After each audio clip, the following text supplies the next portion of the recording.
دائما أبدا على حال.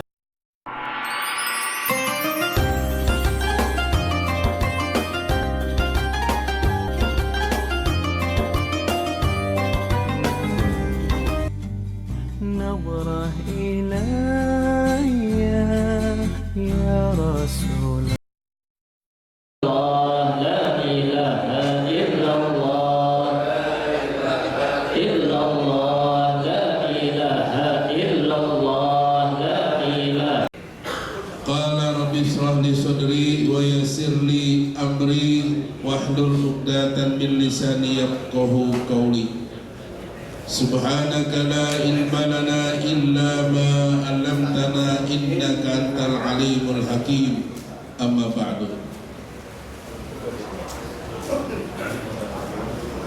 Hadirin mukaramin wal mukaramin, para alim, para ulama,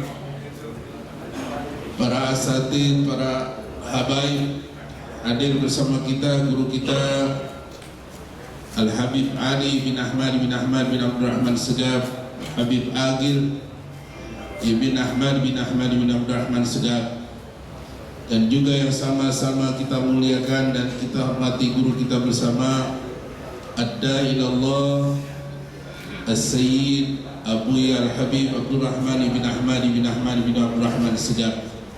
Asyhadu an la ilaha illallah wa asyhadu anna Muhammadan abduhu wa rasuluh la nabiyya ba'dah. Pertama-tama marilah kita panjatkan puji syukur kepada Allah Subhanahu wa taala yang senantiasa memberikan nikmat iman dan Islam kepada kita semua. Alhamdulillah, salawat serta salam kita sampaikan kepada junjungan kita Nabi besar Muhammad sallallahu alaihi wasallam. Kurang semangat, saya pakai pantun. Daun salam di pinggir sumur, yang jawab salam panjang umur. Sekali lagi, daun salam dimakan Bang Anas, yang jawab salam utangnya lunas. Allah kecemah paling belakang. Assalamualaikum warahmatullahi wabarakatuh. Puji syukur kehadirat Allah Subhanahu wa taala atas nikmat yang Allah anugerahkan sehingga hadir di kesempatan yang pagi sama-sama hadir. Mudah-mudahan kumpul kita mendapat ridho keberkahan Allah Subhanahu wa taala. Salawat dan salam kepada Nabi Agung Kanjeng Nabi Muhammad sallallahu alaihi wasallam, para keluarga sahabat, para tabi'in. Mudah-mudahan kita mendapat syafaat kelak di yaumil qiyamah. Amin ya rabbal alamin.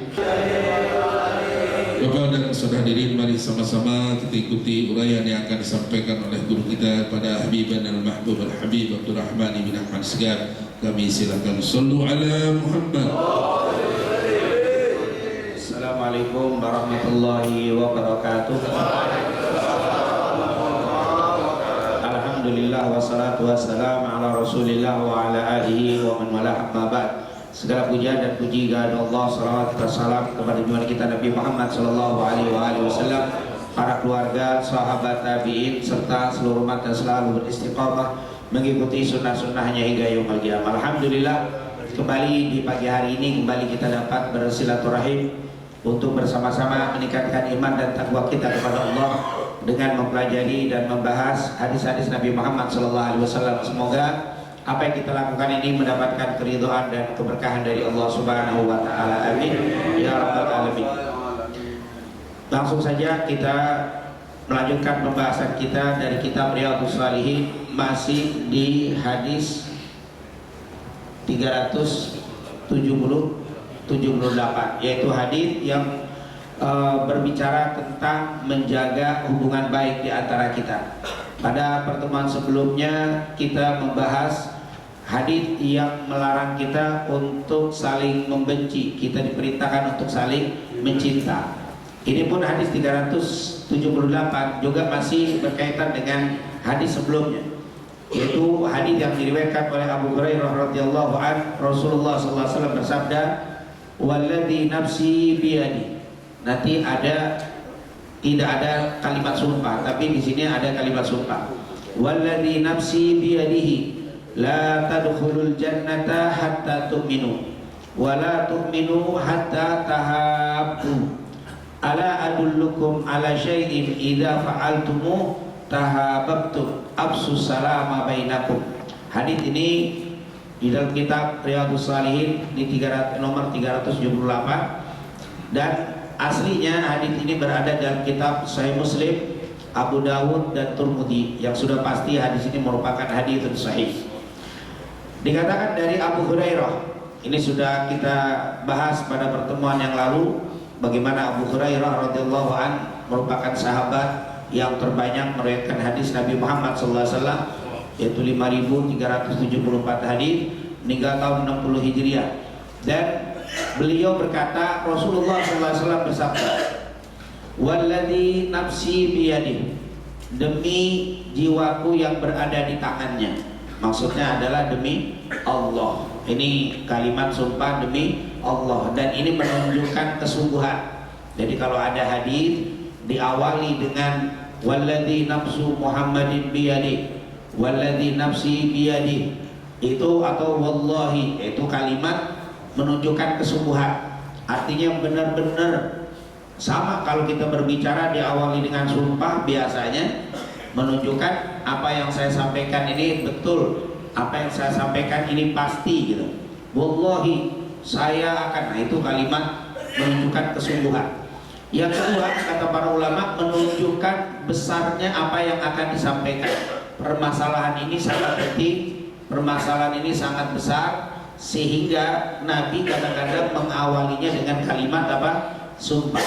Seperti kita juga, kalau kita mau berbicara sesuatu yang penting, yang besar, maka kita biasanya dengan memberikan awalan dengan kalimat apa? Wallahi, ini sangat, itu menunjukkan penting. Jadi bukan hanya untuk menekankan ini betul, tapi juga ini penting, ini besar, ini agung. Nah, begitu juga Rasulullah SAW menunjukkan ini betul-betul akan terjadi seperti ini, dan ini permasalahan besar. Apa itu? La tadkhulul jannah, kalian tidak akan masuk ke dalam surga hatta tu'minu, sampai kalian beriman. Berarti sebaik apapun amal seseorang, dia ini ahli sedekah, sampai hartanya habis disedekahkan sama orang, tapi kalau dia tidak beriman kepada Allah, la tadkhulul jannah, tidak mungkin dia masuk apa? Berdasarkan kalimat la tadkhulu al jannah, kalian tidak akan masuk surga. Karena kita lihat ada pembahasan tentang misalkan siapa? Mahatma Gandhi, katanya dulu itu orangnya sosial begini. Bagaimana tuh? Di dunianya amalnya lebih hebat jauh daripada banyak orang mukmin.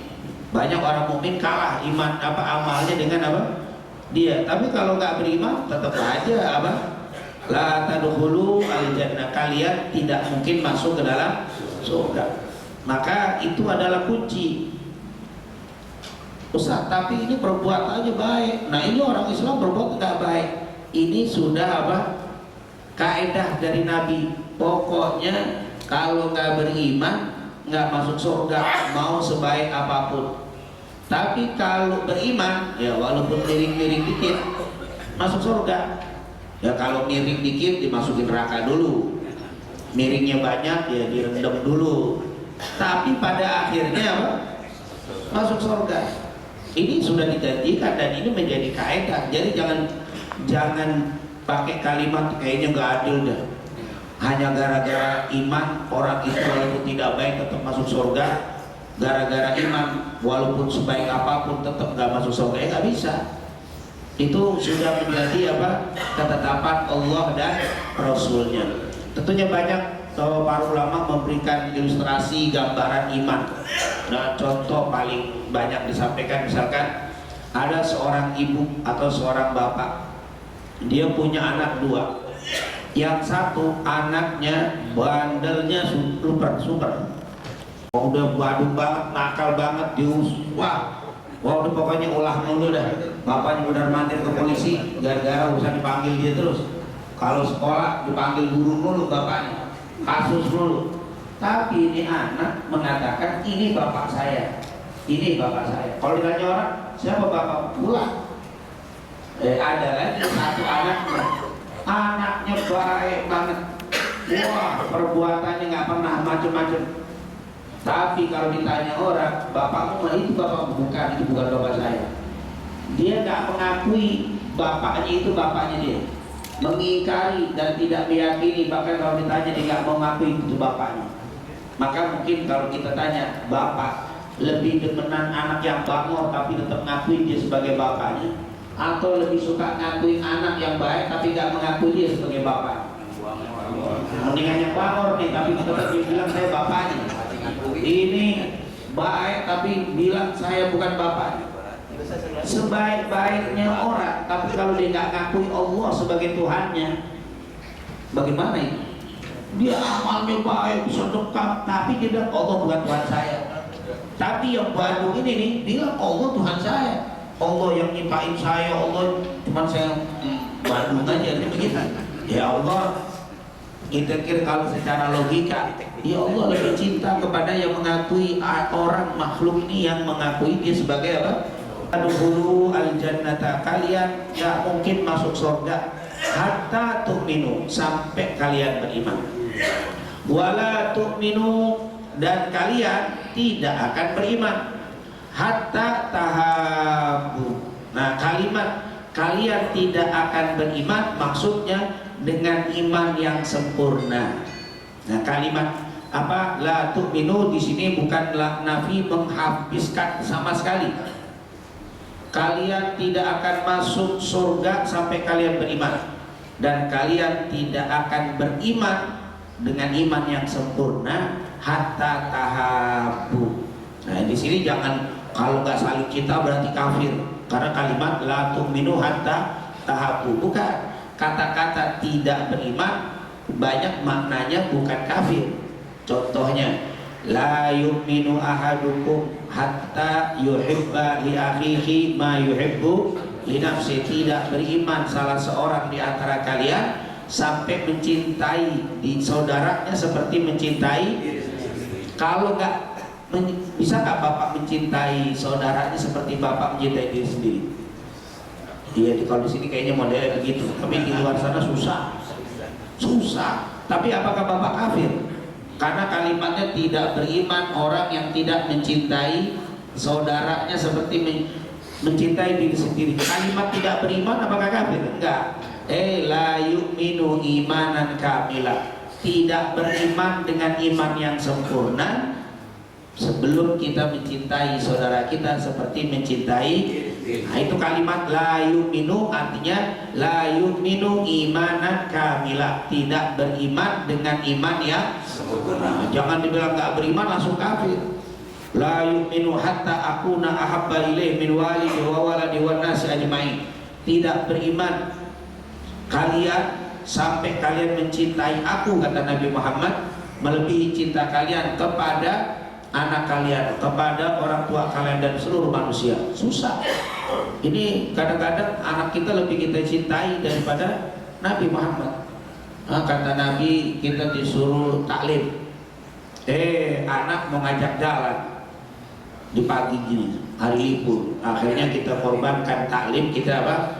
Nabi nyuruh taklim, anak ngajak. Kadang-kadang kita ikutin apa? Anak sekali-sekali, sekali-kali tiap Sabtu. Tidak pernah datang majelis anak saat pas liburan jadi nggak bisa. Ya Ustaz, kalau bisa bikin taklimnya pas nggak libur lah, pas anak-anak tidur itu malam, jadi nggak dimakan. Jadi kalah sama kita apa? Nah, ini berarti belum mencintai Allah dan Rasulnya, atau mencintai Rasul melebihi cinta kita kepada.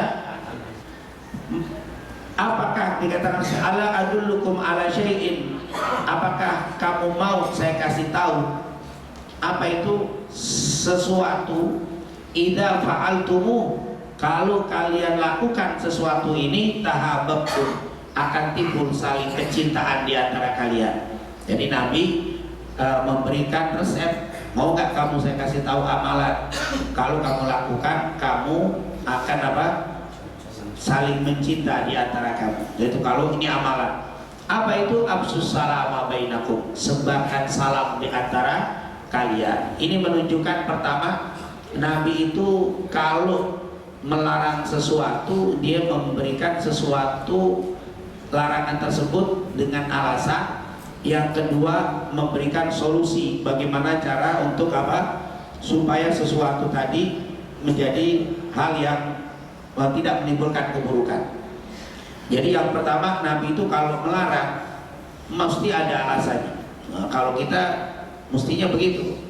Kamu jangan masuk situ, kenapa? Udah jangan masuk aja. Nah, itu kurang bagus tuh larangan, tapi tanpa apa? Ada alasannya karena di situ kotor, karena di situ itu begitu. Kalian tidak mungkin bisa masuk surga sampai kalian beriman, dan kalian mau nggak keimanan itu tidak akan sempurna sampai kalian saling mencinta. Dan mau nggak saya kasih tahu satu amalan kalau kamu lakukan akan tumbuh cinta tadi. Nah, semua lengkap Nabi Muhammad SAW. Makanya konsep la ilaha illallah itu meniadakan tapi menetapkan, tidak ada Tuhan kecuali Allah. Jadi kalau kita meniadakan sesuatu, kalau kita melarang sesuatu, berikan juga solusinya, bagaimana alasannya supaya yang mendengar itu bisa menerima. Jangan dibilang dilarang dilarang mengadakan acara di tahun baru, misalkan Desember ada orang mau zikir, dilarang karena Nabi nggak pernah mencontohkan. Jadi tetap nggak boleh. Terus ngapain kita tahun baru? Pokoknya nggak apa-ngapain, diem aja di rumah. Itu agak susah karena kita melarang tapi nggak ngasih solusi. Mestinya bagaimana? Tapi kan tahun baru kita liburan, libur panjang lagi, masa di rumah terus nggak boleh ngapa-ngapain. Ya udah, kalau begitu, kalau memang mau kegiatan, bikin di masjid dengan zikir. Nah itu ada solusi untuk yang pertama. Apa sih definisi cinta? Ar-Raghib mengatakan al-mahabbah. Al-mahabbah dalam bahasa kitanya itu cinta ya. Apa itu cinta? Al-mahabbah itu, cinta itu adalah mailun nafsi, kecenderungan jiwa, ila ma tarahu, kepada apa yang dilihatnya, wa tadhunnuhu khaira, dan mengandung kebaikan. Jadi al-mahabbah, cinta itu mailun nafsi, yaitu kecenderungan jiwa, ila ma tarahu, dengan apa yang dilihatnya, yang diketahuinya, wa tadhunnuhu khaira, dan menyangka atau menduga atau mengatakan di situ ada kebaikan. Maksudnya apa? Di sini kita lihat, sebenarnya ini tidak kita jelaskan secara detail. Yang pertama, mailun nafs, kecenderungan jiwa. Artinya apa? Cinta itu adalah amalan hati. Cinta itu urusan apa? Hati. Makanya kadang-kadang orang suka nyebut jatuh cinta. Nah, jatuh cinta karena urusan hati. Dan jatuh cinta, cinta itu tidak bisa dibuat-buat. Cinta itu tidak bisa dibayar. Cinta itu karunia dari Allah Subhanahu wa ta'ala. Cinta itu karunia. Itu karena urusan hati itu. Makanya Aisyah pernah cerita, maghirtu ala nisa ala azwajin nabi, aku tidak pernah cemburu melebihi kecemburuan pun dibanding para istri Nabi yang lain. Katanya apa? Aisyah, maghirtu, aku gak pernah cemburu dengan istri-istri Nabi melebihi kecemburuanku kepada siapa? Khadijah. Walam arahu, dan aku belum pernah melihat dan belum pernah ketemu dengan Sayyidah Khadijah. Kenapa? Likathrati dzikriha, karena Rasul banyak banget nyebut-nyebut tentang apa? Khadijah. Bahkan kalau motong kambing, sebagian dagingnya kasih temannya Khadijah, kasih kerabatnya Khadijah. Akhirnya aku bilang, ya Rasulullah, alangkah seringnya kamu menyebut nama Khadijah.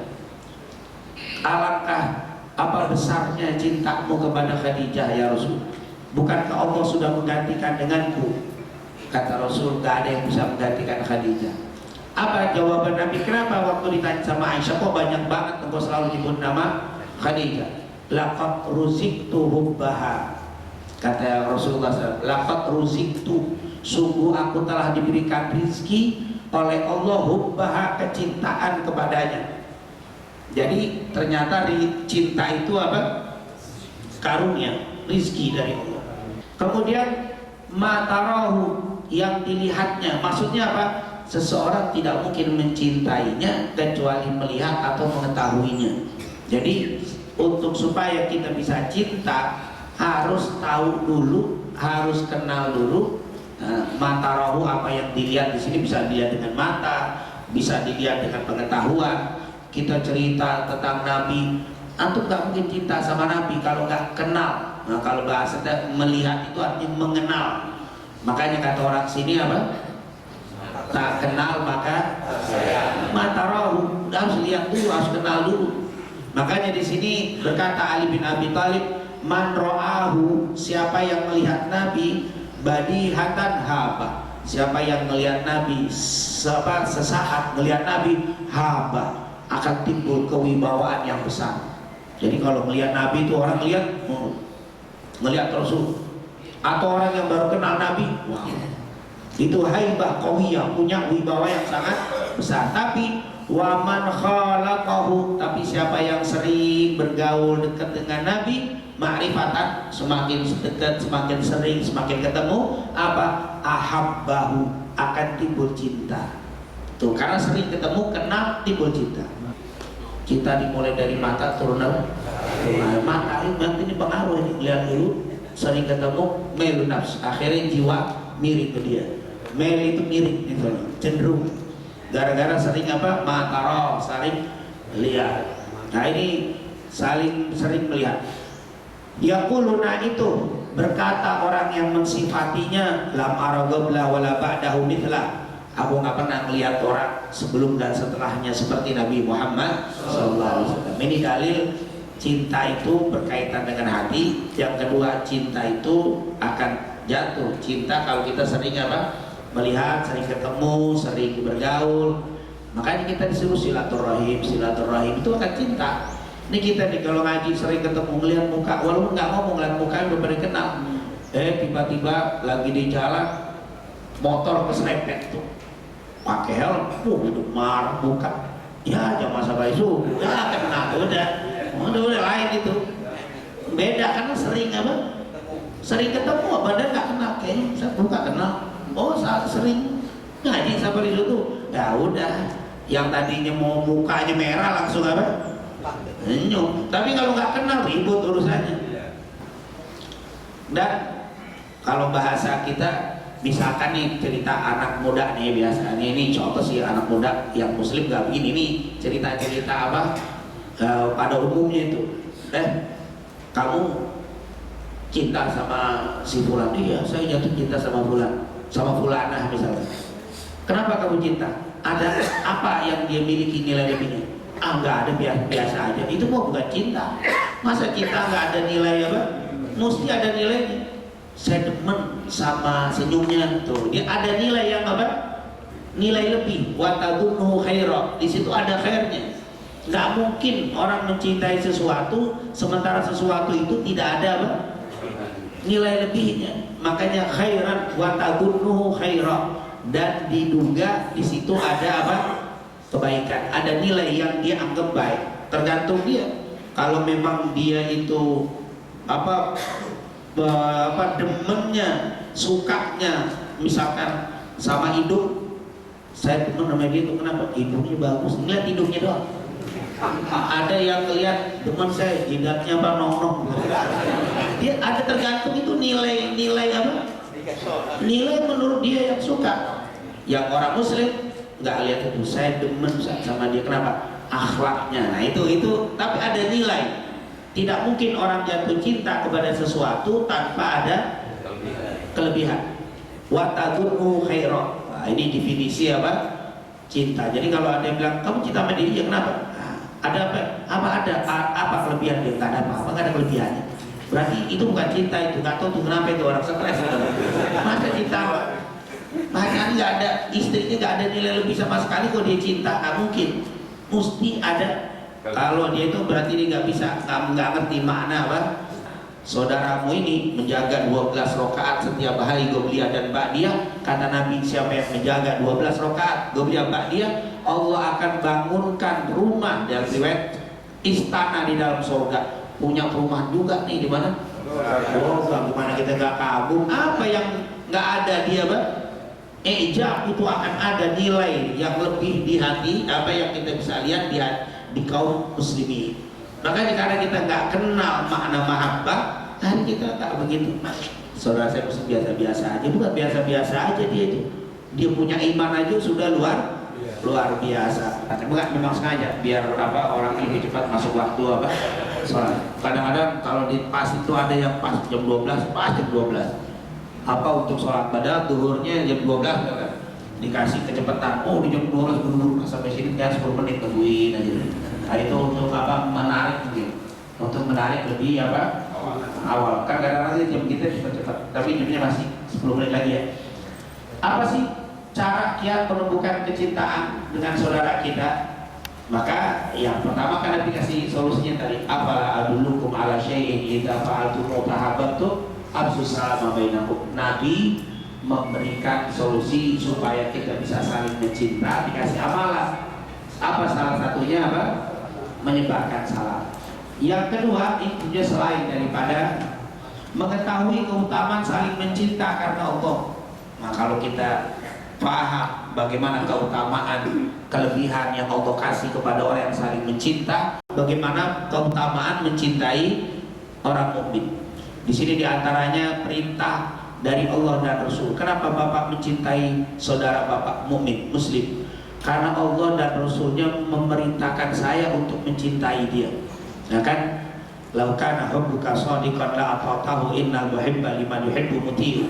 Kalau kalian betul-betul cinta, kalian akan mengikuti siapa yang kalian cintai. Nah, jadi kalau kita cinta sama Allah dan Rasul, harus mengikuti. Ternyata Allah dan Rasul nyuruh kita mencintai apa? Saudara kita. Yang kedua, menyempurnakan iman, karena dengan cinta tadi iman jadi sempurna. Itu jadi kita harus tahu keutamaan mencinta, merasakan manisnya iman.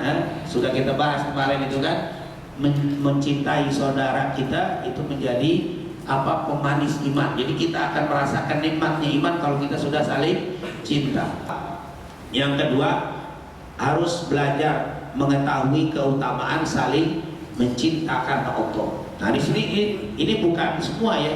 Nah, kalau kita bahas semuanya terlalu banyak. Intinya mencintai saudara muslim muslimah itu membawa kebaikan yang sangat banyak. Ini diantaranya. Kemudian mengetahui bahaya saling membenci. Kenapa kamu saling cinta? Ya karena kalau membenci bahayanya luar biasa. Yang sudah kita bahas apa? Pada pertemuan yang lalu ya. Itu kan sudah kita bahas bahaya saling membenci. Kemudian zuhud terhadap yang dimiliki saudaranya. Ini berdasarkan hadis Abdullah Abul Abbas Sahal bin Sa'ad, Rasulullah bersabda, izhad fid dunya yuhibbukallah. Zuhudlah kamu terhadap dunia, niscaya Allah akan cinta kepadamu. Wazhad fima fi aidin nas. Zuhudlah kamu terhadap apa yang ada pada tangan manusia. Yuhibbukan nas, niscaya manusia akan cinta kepadamu. Jadi kalau kita mau dicintai saudara kita, kita jangan berharap dengan apa yang dimiliki oleh saudara kita. Itu zuhud. Zuhud itu tidak mengharap apa yang dimiliki. Nah, kalau zuhud terhadap dunia, tidak berharap dunia. Tapi kalau zuhud terhadap apa yang ada pada saudaramu, yaitu tidak berharap memperoleh apa yang ada pada saudaramu. Ini orang mukmin, saudara kita RT. Antum kalau berusaha merebut RT-nya, antum gak bakal timbul cinta, yang ada benci. Wah takut nih ini kayaknya mau ngambil jabatan saya nih. Akhirnya mau saling cinta susah. Orang itu si RT susah cinta sama kita. Kenapa? Karena Anda berusaha untuk menjadi apa? RT. Pasti dia akan jadi saingan saya nih. Karena dia mau menjadi apa? RT. Apa yang saya punya dia harapkan, itu akan sulit untuk menjadi cinta. Suka. Makanya kata Nabi, izhad fima fi aidin nas yuhibbukan nas. Berlakulah engkau zuhud terhadap apa yang dimiliki oleh saudaramu, niscaya saudaramu akan cinta kepadamu. Nah ini tentunya, apalagi sampai saya demen, saya pengen punya istri punya kamu. Waduh kacau. Ini kacau, kacau nih urusannya apa? Akhirnya dia mati, dapat dia apa? Dapat nikahin istri. Nah ini mengharap apa yang ada pada dia, ini sesuatu yang membuat cinta tidak tumbuh. Tapi kalau kita tidak mengharapkan apa yang ada padanya, insya Allah itu tumbuh cinta. Tapi kata para ulama, mulailah cintai saudara. Saat ini dia nggak cinta, tapi dengan kecintaanmu itu akan berpengaruh nanti. Dia akan bisa terbawa menjadi apa? Menjadi cinta. Makanya tahap saling mencinta. Itu kalau saling mencinta kuat. Nah, makanya tadinya saya nggak cinta sama dia, tadinya dia nggak cinta sama kita, tapi karena kita menunjukkan kecintaan kita, menunjukkan, lama-lama dia akan terbawa. Itu artinya saling cinta. Cintai saudaramu. Kalau sekarang dia belum cinta, cintai itu. Usahakan menunjukkan kecintaanmu kepadanya. Nanti dia akan apa? Jatuh cinta kepada kita. Nah, kadang-kadang kalau anak-anak muda itu pakai apa? Trik modus, pakai apa? Memperhatiin pagi, nanyain apa kabar, lama-lama apa? Karena diperhatikan, langsung jatuh. Begitu juga kita memperhatikan saudara. Ini kan konsep cinta di sini bukan cinta lawan apa yang haram ya, cinta yang halal nih. Kita bicara cinta kepada saudara kita. Pagi ketemu, apa kabar, sehat, saya doakan. Terus lama-lama kita jadi apa? Jadi cinta. Makanya disebut di sini saling tahabu, saling mencinta. Karena boleh jadi awalnya tidak, tapi lama-lama karena dicintai dia jatuh cinta. Jangan lupa berbaik sangka. Karena orang yang sulit untuk jatuh cinta berburuk sangka. Berbaik sangkalah kepada saudara. Insya Allah akan tumbuh apa? Cinta. Ya ayyuhalladzina amanu, ya orang beriman, ijtanibu, hindari katsiran minadh-dhann, buruk sangka ya. Inna ba'dadh-dhanni itsmun, karena sebagian buruk sangka itu dosa. Nah, sebagian inna ba'dadh, sesungguhnya sebagian. Karena ada juga yang harus buruk sangka. Jam 2 malam ada orang lompat pagar kita. Waduh, orang lompat pagar, jangan-jangan dia mau nyari tempat untuk tahajud, dibukain. Wah, itu senuduhannya kelebihan itu. Masa jam segitu apa? Tamu pakai lompat pagar jam 2 dibilang tamu. Jangan dibukain pintu itu. Telepon apa? Security, karena itu bukan tamu itu jangan husnudon. Kita nggak boleh buruk sangka. Enggak ada yang buruk sangka itu boleh. Inna ba'dadh-dhanni itsmun, sungguh sebagian buruk sangka itu dosa, tapi ada juga berarti yang buruk sangka tidak dosa. Kemudian tentunya kemudian apa? Banyak melakukan kebaikan dan menghargainya. Berusaha untuk selalu berbuat baik dengan saudara kita. Insya Allah itu akan menumbuhkan saling cinta. Kebaikan apapun yang kita bisa lakukan. La tahqiranna minal ma'rufi syai'an. Jangan pernah meremehkan kebaikan sekecil apapun. Bahkan senyum itu kan apa? Kebaikan. Ketemu senyum aja. Apapun yang bisa kita lakukan itu menumbuhkan kecintaan. Jadi kebaikan itu tidak harus memberi, kebaikan itu tidak harus modal. Bahkan kalau ketemu bertegur sapa, bertemu dengan senyum, itu juga apa? Sebuah kebaikan. Jadi kemudian yang terakhir sebagai penutup, mengingat kelebihan mereka. Nah, ini orang kok kurang baik ya sama saya, tapi kok kita disuruh cinta. Mengingat kebaikan orang itu, artinya apa? Wala tansawul fadla bainakum. Ini orang memang sama saya gak senyum, tapi ini orang baik, suka bantu orang baik. Fulan dibantu sama dia. Itu lihat, jangan lupakan kebaikan orang, karena dia tidak memberikan kebaikan kepada kita. Maaf, orang itu tidak memberikan kebaikan kepada kita bukan karena benci, bukan, tapi mungkin Allah belum buka hatinya untuk berbuat baik sama kita, tapi dibuka untuk orang lain. Berarti jangan, maaf saya akan berbuat baik kalau dia berbuat baik, jangan. Yang penting dia berbuat baik walaupun bukan dengan apa? Dengan kita. Saya suka nih orang dermawan. Kenapa? Dia sering bantu fulan. Walaupun saya nggak dibantu. Jangan dibilang saya nggak demen dia bantu orang lain tapi nggak bantu saya. Itu salah. Itu antum ego itu namanya apa? Orang Islam itu yang penting dia berbuat baik. Wala tansawul fadla bainakum. Jangan kau lupakan kebaikan orang. Walaupun nggak sampai kepada mestinya semua orang baik harus memberi kepada saya, itu salah. Allah bukakan hatinya kebaikan dia untuk orang lain, bukan untuk kita. Berarti kita cinta, berarti orang baik. Begitu untuk berpikirnya. Nah, kadang-kadang kita itu akan jatuh cinta kalau orang berbuat baik sama apa? Itu salah, itu jangan. Allah katakan jangan kau lupakan kebaikan di antara kalian. Boleh jadi ini orang nggak ramah sama saya, tapi sama ibu saya ramah sekali, saya cinta sama dia. Itu kan kebaikan nggak mesti sampai sama kita. Ini orang nggak ramah, nggak suka bantu saya, tapi saya punya saudara dibantu sama saya cinta sama dia. Itulah kebaikan, jangan pernah kau lupakan. Dan saling memberikan hadiah kalau memang punya rezeki. Itu tahabu.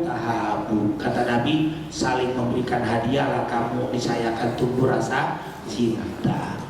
Nabi kalau habis pergi jauh kadang-kadang bawa oleh-oleh, itu Rasulullah SAW. Makanya kita kalau pergi umroh, pergi haji dikasih oleh-oleh sama Saudi, apa itu?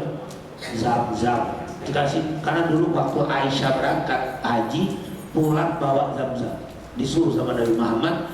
Bukannya mungkin apa di Mekah Madinah, kan Madinah juga banyak zam-zam, tapi ternyata tetap disuruh apa? Nah, kata para ulama berarti memang membawa hadiah itu menumbuhkan cinta. Kita pun begitu, kalau dikasih hadiah jangan lihat hadiahnya, ya gitu.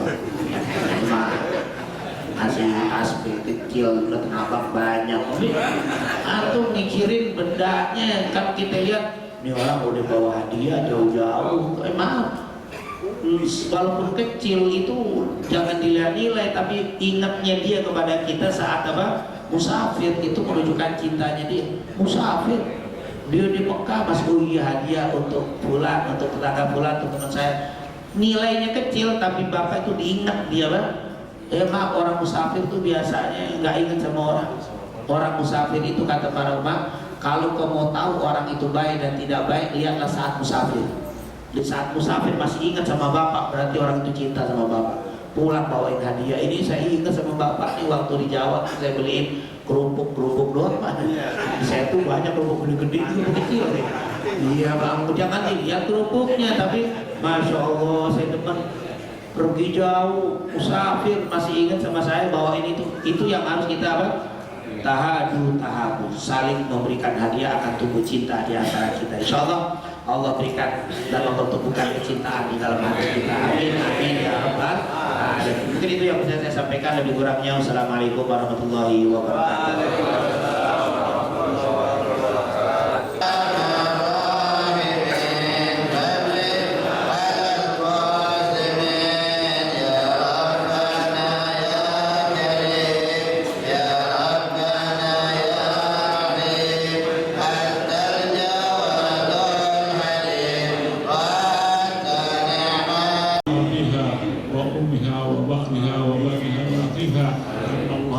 Yaghfirul dzunub wa yaghfirul ghuyub wa Al-Habibul Mahbub